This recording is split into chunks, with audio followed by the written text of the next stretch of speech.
আসসালামু আলাইকুম। সংবাদে আপনাদের সবাইকে স্বাগত জানাচ্ছি। আমি ফিরোজ তোহা। শুরুতেই সংবাদ শিরোনাম। বাংলাদেশের সর্বশেষ গুরুত্বপূর্ণ আপডেট সংবাদে আপনাকে স্বাগত। শুরুতেই সংবাদ শিরোনাম, পরে বিস্তারিত। প্রথমেই জানাবো, বাংলাদেশ একটি গুরুত্বপূর্ণ সন্ধিক্ষণে অবস্থান করছে বললেন নাহিদ ইসলাম।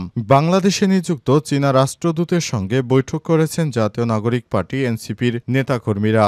আজ দুপুরে ঢাকায় এই বৈঠক অনুষ্ঠিত হয়। বৈঠকে বাংলাদেশের অন্তর্বিভক্তিমূলক গণতান্ত্রিক রূপান্তর নিয়ে নিজেদের দৃষ্টিভঙ্গি উপস্থাপন করে এনসিপির প্রতিনিধি দল। এনসিপির পক্ষ থেকে পাঠানো এক বিবৃতিতে জানানো হয়েছে, চীনা দূতাবাসের পক্ষ থেকে পাঠানো এক আনুষ্ঠানিক আমন্ত্রণে সাড়া দিয়ে এনসিপির আহ্বায়ক নাহিদ ইসলামের নেতৃত্বে একটি প্রতিনিধি দল রাষ্ট্রদূতের সঙ্গে বৈঠক করেছে।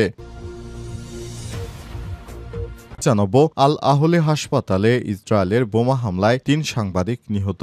দখলদার ইসরায়েলি বাহিনী আজ গাজা সিটির আল আহলে হাসপাতালে, যা ব্যাপিস্ট হাসপাতাল নামে পরিচিত, সেখানে ব্যাপক হামলা চালিয়েছে। এতে ৩ জন সাংবাদিককে হত্যা করা হয়েছে। আজ গাজায় ইসরায়েলের বিভিন্ন হামলায় অন্তত ২৩ জন নিহত হয়েছে। এ পর্যন্ত দখলদার ইসরায়েলের হামলায় ২২৫ জন সাংবাদিক মারা গেছে।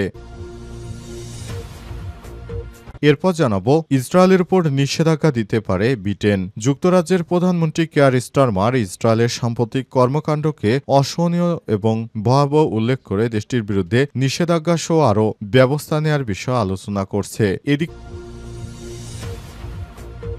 হজের খুতবা এবার গুরুত্ব পায় ফিলিস্তিন ইস্যু, প্রতিবেশী ও দরিদ্রদের প্রতি সহমর্মিতা, সততা। চলতি বছরে হজের খুতবায় গুরুত্বপূর্ণ বার্তা দিয়েছে মক্কার পবিত্র মসজিদের ইমাম এবং খতিব শেখ সালে বিন আবদুল্লাহ বিন হুমাইদ। আজ আরাফাতের ময়দানে লাখো হাজির সামনে দেওয়া ঐতিহাসিক এই খুতবায় তিনি বিশেষভাবে ফিলিস্তিনিদের জন্য দোয়া করেছেন এবং মুসলিম উম্মাহকে প্রতিশ্রুতি রক্ষা, সত্য বলা এবং শালীনতা বজায় রাখার আহ্বান জানিয়েছেন।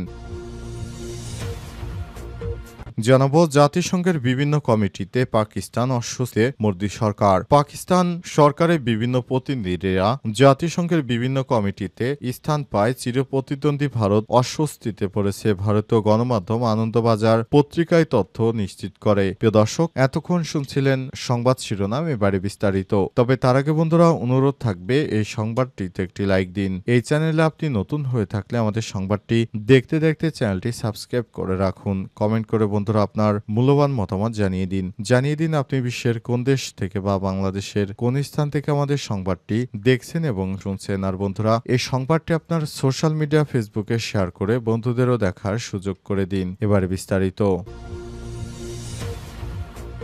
প্রথমেই জানাবো, বাংলাদেশ একটি গুরুত্বপূর্ণ সন্ধিক্ষণে অবস্থান করছে বললেন নাহিদ ইসলাম। বাংলাদেশে নিযুক্ত চীনা রাষ্ট্রদূতের সঙ্গে বৈঠক করেছেন জাতীয় নাগরিক পার্টি এনসিপির নেতাকর্মীরা। আজ দুপুরে ঢাকায় এই বৈঠক অনুষ্ঠিত হয়। বৈঠকে বাংলাদেশের অন্তর্বিভক্তিমূলক গণতান্ত্রিক রূপান্তর নিয়ে নিজেদের দৃষ্টিভঙ্গি উপস্থাপন করে এনসিপির প্রতিনিধি দল। এনসিপির পক্ষ থেকে পাঠানো এক বিবৃতিতে জানানো হয়েছে, চীনা দূতাবাসের পক্ষ থেকে পাঠানো এক আনুষ্ঠানিক আমন্ত্রণে সাড়া দিয়ে এনসিপির আহ্বায়ক নাহিদ ইসলামের নেতৃত্বে একটি প্রতিনিধি দল রাষ্ট্রদূতের সঙ্গে বৈঠক করেছে। রাষ্ট্রদূতের সঙ্গে বৈঠকে এনসিপির আহ্বায়ক নাহিদ ইসলাম বলেছেন, জাতীয় নাগরিক পার্টি দৃঢ়ভাবে বিশ্বাস করে একটি টেকসই গণতান্ত্রিক পথ কেবলমাত্র জন আকাঙ্ক্ষা ও কাঠামোগত সংস্কারের উপর ভিত্তি করে প্রতিষ্ঠিত হতে পারে।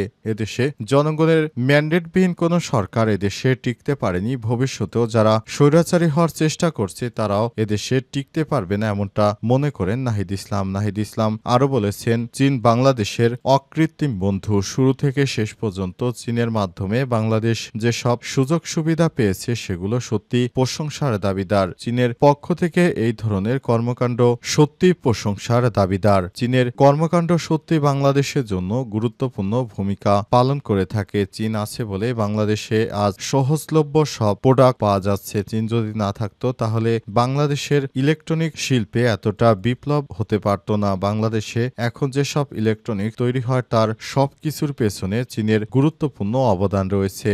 এই চীনা ফ্যাক্টরিগুলো বাংলাদেশে আসার ফলে বাংলাদেশের অনেক মানুষ এখন কর্মসংস্থানের সুযোগ পেয়েছে। চীন সব সময় বাংলাদেশের একটি অকৃত্রিম বন্ধু। আমরা ভারত থেকে কিন্তু এই ধরনের কোনো সহযোগিতা অতীতে পাইনি, বরঞ্চ তারা বাংলাদেশের নদ নদীগুলোকে বন্ধ করে দিয়ে তারপর বাংলাদেশকে মরুভূমি করার একটি চক্রান্ত করছে, যেটি কোনোভাবেই কাম্য নয়। এ সময় আরও তিনি বলেছেন, বাংলাদেশের যে প্রাকৃতিক জলবায়ু রয়েছে ধীরে ধীরে সেটি নষ্ট হয়ে যাচ্ছে, শুধুমাত্র ঠিকমতো নদীতে পানি প্রবাহিত হতে পারছে না এসব কারণে। তাই এক্ষেত্রে চীন বাংলাদেশের তিস্তা প্রকল্প সহ যে সব কয়েকটি বড় বড় প্রকল্পে সহায়তা করছে সেটি চীনের অবদানকে অস্বীকার করার কোনো উপায় নেই। সুতরাং চীন হচ্ছে আমাদের সত্যিকারের বন্ধু। এখন সময় এসেছে বন্ধুদের এই সত্যিকারের প্রতিদান দেওয়ার। আর চীনেরও উচিত এই সময়, যেহেতু ফ্যাসিস্ট কোনো সরকার নেই বা ভারতপন্থী কোনো সরকার নেই, তাদেরও উচিত বাংলাদেশে আরও বিনিয়োগ করা। এ সময় তিনি বলেন, এই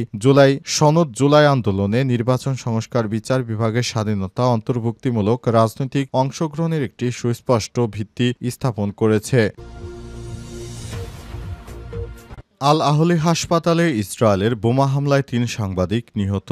ইসরায়েলি বাহিনী গাজা সিটির আল আহলি হাসপাতালে, যা ব্যাপিস্ট হাসপাতাল নামেও পরিচিততে হামলা চালিয়ে ৩ জন সাংবাদিককে হত্যা করেছে। আজ গাজায় ইসরায়েলের বিভিন্ন হামলায় অন্তত ২৩ জন নিহত হয়েছে। এদিকে জাতিসংঘ নিরাপত্তা পরিষদে গাজায় তাৎক্ষণিক নিঃশর্ত এবং স্থায়ী যুদ্ধবিরতির দাবিতে আনা একটি প্রস্তাব একমাত্র দেশ হিসেবে ভেটো দিয়েছে যুক্তরাষ্ট্র। এদিকে ইসরায়েল ও মার্কিন নেতৃত্বাধীন গাজা হিউম্যানিটেরিয়ান ফাউন্ডেশনে টানা দ্বিতীয় দিনের মতো তাদের কার্যক্রম বন্ধ রেখেছে। এর আগে এর ত্রাণ বিতরণ পয়েন্টে সহায়তা নিতে আসা বহু শত শত নিরীহ ফিলিস্তিনি নিহত এবং আহত হন। খবর আল জাজিরার। গাজায় ইসরায়েলের চলমান আগ্রাসনে এখন পর্যন্ত কমপক্ষে ৫৪,৬০৭ জন নিরীহ ফিলিস্তিনি নিহত এবং ১,২৫,৩৪১ জন আহত হয়েছে বলে জানিয়েছে গাজার স্বাস্থ্য মন্ত্রণালয়। ২০২৩ সালের ৭ অক্টোবর হামাসের হামলায় ইসরায়েলে আনুমানিক ১,১৩৯ জন নিহত এবং ২০০ জনের বেশিকে জিম্মি করা হয়েছিল। তখন থেকেই দখলদার ইসরায়েলি বাহিনী গাজায় নিয়মিতভাবে হামলা চালিয়ে যাচ্ছে এবং হাজার হাজার নিরীহ ফিলিস্তিনি মারা যাচ্ছে, কিন্তু হামাস কিছুই করতে পারছে না। শুধুমাত্র তারা ইসরায়েলকে আক্রমণ করার কারণে এই ধ্বংসযজ্ঞ চলছে। ইসরায়েলের উপর নিষেধাজ্ঞা দিতে পারে ব্রিটেন।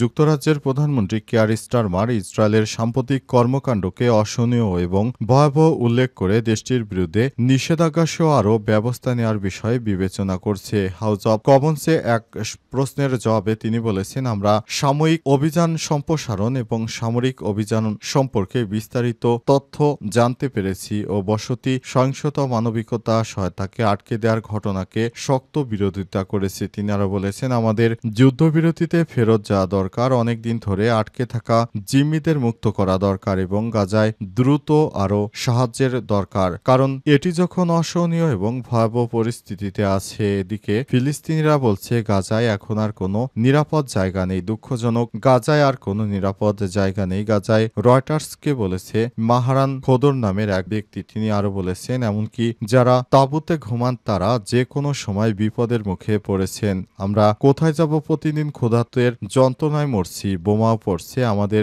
শিশুরা কঙ্কালে পরিণত হচ্ছে, কিন্তু দখলদার ইসরায়েলি বাহিনী এখনো নিরীহ ফিলিস্তিনিদের উপর যে হামলা চালিয়ে যাচ্ছে সেটি কোনোভাবেই থামাচ্ছে না। আমাদের মৃত্যু ছাড়া আর কোনো উপায় নেই, কারণ আমরা কোথায় যাব, কি খাবো, কি করব, আমরা কোনো কিছুই বুঝতে পারছি না। চারদিক থেকে আমাদের বোমা মারা হচ্ছে, আমরা পালাবো কোথায়, যাব কোথায়? হজের খুতবা এবার গুরুত্ব পায় ফিলিস্তিনি ইস্যু, প্রতিবেশী এবং দরিদ্রদের প্রতি সহমর্মিতা, সততা। চলতি বছরে হজের খুতবায় গুরুত্বপূর্ণ বার্তা দিয়েছে মক্কার পবিত্র মসজিদের ইমাম এবং খতিব শেখ সালে বিন আবদুল্লাহ বিন হুমাইদ। আজ আরাফাতের ময়দানে লাখো হাজির সামনে দেয়া ঐতিহাসিক এই খুতবায় তিনি বিশেষভাবে ফিলিস্তিনিদের জন্য দোয়া করেছেন এবং মুসলিম উম্মাহকে প্রতিশ্রুতি রক্ষা, সত্য কথা বলা, শালীনতা বজায় রাখার আহ্বান জানান। প্রায় ১৫ লাখ মুসল্লি বৃহস্পতিবার হজের মূল রুকন এবং গুরুত্বপূর্ণ স্তম্ভ ওকফে আরাফা পালন করেন। ইসলামের সবচেয়ে পবিত্র এই দিনে মহান আল্লাহ তাআলা বান্দাদের নিকটবর্তী হন এবং তাদের পাপ ক্ষমা করেন বলে বিশ্বাস করা হয়। খবর জিও নিউজের। খুতবার মূল বিষয়বস্তু। খুতবায় ইমাম কাবা মুসলমানদের প্রতি আহ্বান জানান প্রতিবেশীদের প্রতি সহানুভূতিশীল হতে, এতিম বিধবা ও অসহায়দের পাশে দাঁড়াতে, মা বাবার প্রতি সদ্ব্যবহার করতে, জাকাতের মাধ্যমে দরিদ্রদের দরিদ্রদের সাহায্য করতে তিনি বলেছেন, সৎকর্ম, তাকওয়া, শকর গুজরিয়ার মাধ্যমে আল্লাহর নৈকট্য লাভ সম্ভব। পাশাপাশি ইসলামের মৌলিক স্তম্ভগুলোর প্রতি যথাযথ গুরুত্ব আরোপ এবং নিয়মিত ইবাদাতের উপর জোর দেন তিনি। শেখ হোমাইদ আরও বলেছেন, প্রতিশ্রুতি রক্ষা, সত্য বলা এবং শালীনতা রক্ষা এগুলো ইমানের অপরিহার্য অংশ।